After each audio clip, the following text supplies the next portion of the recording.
Assalamualaikum warahmatullahi wabarakatuh. Waalaikumsalam warahmatullahi wabarakatuh.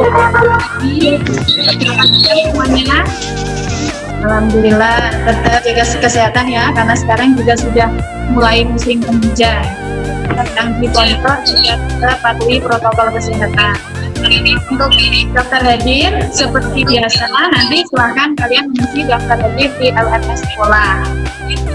Ya, terlebih dahulu silahkan rapid penting doanya. Doa mulai.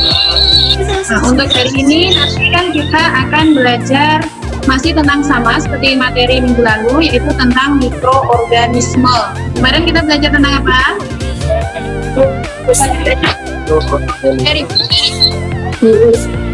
Nah, bisa kalian perhatikan kemarin kan kita belajar mikroorganisme, salah satunya adalah virus. Nah, seperti gambar di layar, pertama apa nama gambar ini? Virus. Virus. Nah, pertanyaan kedua, makhluk hidup atau bukan? Ya, Bisa hidup dan bisa Nah, mati. bisa hidup, bisa juga mati. Nah, dapatkah dinamakan sel? Tidak. Tidak. Karena apa? Tidak memiliki sel. Nah, karena dia sifatnya tidak memiliki sel, seluler. Nah, selain virus, masih ada organisme lain, mikroorganisme lain kan? Masih Masih. Nah, contohnya apa? bakteri. Bakteri. Ini nanti akan kita pelajari ya. Nah, kemudian pertanyaan berikutnya, bakteri itu bentuknya bagaimana? Bentuknya kecil. Apakah kalian pernah makan atau minum bakteri? Kemudian, nah ini nanti akan kita pelajari. Pertama, kita akan mengidentifikasi struktur dan morfologi tubuh bakteri. Dan yang kedua nanti kita akan mengetahui tentang reproduksi pada bakteri.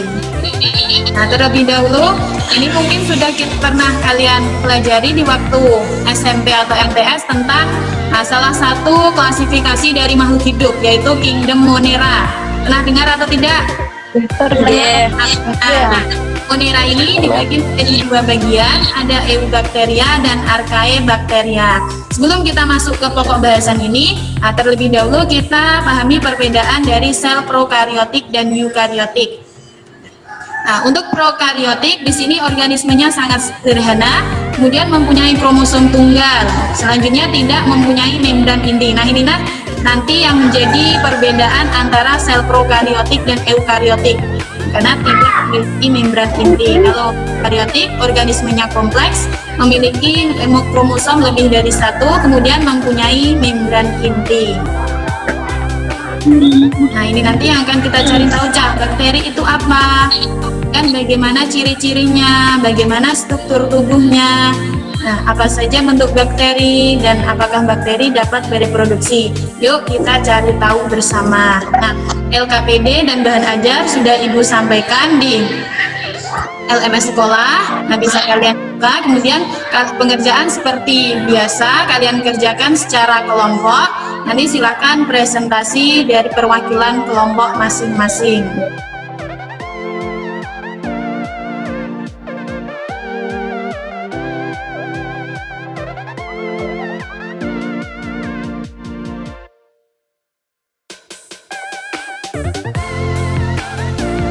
Ya, waktu cukup, silakan presentasi dimulai dari kelompok 1. Assalamualaikum. Ciri umum mikroskopis. Mikroskopis adalah sifat ukuran yang sangat kecil sehingga tidak dapat dilihat oleh mata biasa dan memerlukan mikroskop untuk dapat melihatnya.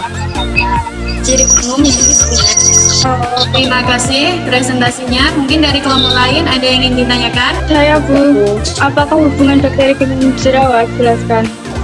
Hubungan bakteri dengan jerawat. Yuk, dari kelompok yang mana yang mau menjawab? Dari kelompok 1. Ya, boleh. Jerawat merupakan penyakit radang yang dapat terjadi di kulit wajah, leher, dada, dan punggung. Penyakit disebabkan oleh aktivitas kelenjar minyak yang berlebihan dan diperburuk oleh infeksi bakteri. Infeksi bakteri pada penyakit jerawat dapat diobati dengan antibakteri. Terima kasih atas jawabannya. Nah, sekarang kita lanjutkan kembali. Dari beberapa pertanyaan yang sudah kalian jawab tadi, nah, pertama tentang ciri umum dari bakteri. Tadi sudah dijelaskan ya, Nah, bahwa salah satu ciri umum dari bakteri yaitu sifatnya uniseluler karena dia hanya memiliki satu sel. Kata dari Kingdom Monera itu kan dari kata mono, artinya satu, berarti dia hanya memiliki satu sel. Kemudian sifatnya prokariotik, artinya dia tidak memiliki membran inti. Untuk selanjutnya morfologi dan struktur tubuh. Nah, di sini bentuk bakteri, di sini ada 3 macam, ada yang berbentuk basil, coccus, dan spiral. Nah, untuk basil sendiri di sini dibedakan menjadi 3 macam, ada monobasil, diplobasil, dan streptobasil. Tadi sudah dijelaskan dari yang kelompok 5 yang mempresentasikan, sudah sangat jelas sekali. Struktur tubuh bakteri. Nah, untuk struktur tubuhnya ini dibedakan menjadi 2, ada struktur tubuh utama dan tambahan. Tadi di soal sudah ada ya. Nah, tadi sedikit meluruskan, bisa kalian lihat gambar di layar. Nah, ini tadi kan gambar yang diminta. Kalian diminta untuk memberikan jawaban struktur tubuh utama dan yang tambahan. Nah, kita pertama terlebih dahulu untuk yang utama. Utama di situ pada poin, bisa kalian lihat di poin D, itu adalah kromosomnya. Nanti dia yang akan berfungsi sebagai pembawa sifat dari bentuk tubuhnya. Nanti dia menginfeksi sel inangnya. Kemudian yang C, ini termasuk komponen utama, yaitu ada ribosom, dia berfungsi sebagai sintesis protein. Kemudian ada E itu termasuk utama, yaitu plasmid. Plasmid ini merupakan materi genetik ekstrahormonal atau di luar kromosom. Kemudian ada F, itu sitoplasma, cairan pada sel. Itu termasuknya adalah komponen utama. Nanti dia berfungsi sebagai tempat metabolisme atau reaksi kimia tubuh sel. Untuk yang lainnya, B itu termasuknya komponen tambahan, yaitu flagel, yang nanti berfungsi sebagai alat gerak. Kemudian pili. Kemudian yang terakhir adalah kapsul. Sekarang kita masuk ke reproduksi bakteri. Tadi juga sudah dijelaskan ya, sangat jelas. Sini untuk reproduksi bakteri ada 2 macam, secara aseksual dan seksual. Untuk aseksual di sini dengan cara pembelahan biner. Artinya setiap membelah, bakteri akan menghasilkan 2 sel anakan yang identik dengan sel induknya. Di sini tahapannya, pertama melakukan replikasi DNA, kemudian melakukan pemanjangan pada bagian selnya, kemudian dinding sel dan membran plasma mulai membelah. Selanjutnya terbentuk septum, terbentuk DNA yang terpisah, DNA-nya nanti akan terpisah. Setelah terpisah, kedua sel ini nanti akan menjadi 2 bagian. Yang kedua, secara seksual di sini ditandai dengan adanya rekombinasi DNA atau mekanisme perpindahan materi genetik. Nanti akan melakukan penggabungan dari DNA donor dan DNA resipien. Di sini ada 3 macam, transformasi, transduksi, dan konjugasi. Nah, cukup tambahan dari Ibu, ada yang ditanyakan?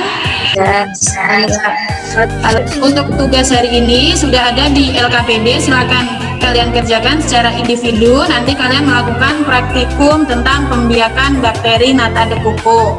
Kemudian nanti untuk materi berikutnya kita akan belajar tentang Archaebacteria. Nah, silahkan nanti kalian kerjakan post test yang sudah Ibu upload di Alanya Sekolah. Kemudian Ibu mohon maaf jika banyak salah kata. Akhirul kalam, wassalamualaikum warahmatullahi wabarakatuh. Waalaikumsalam warahmatullahi wabarakatuh.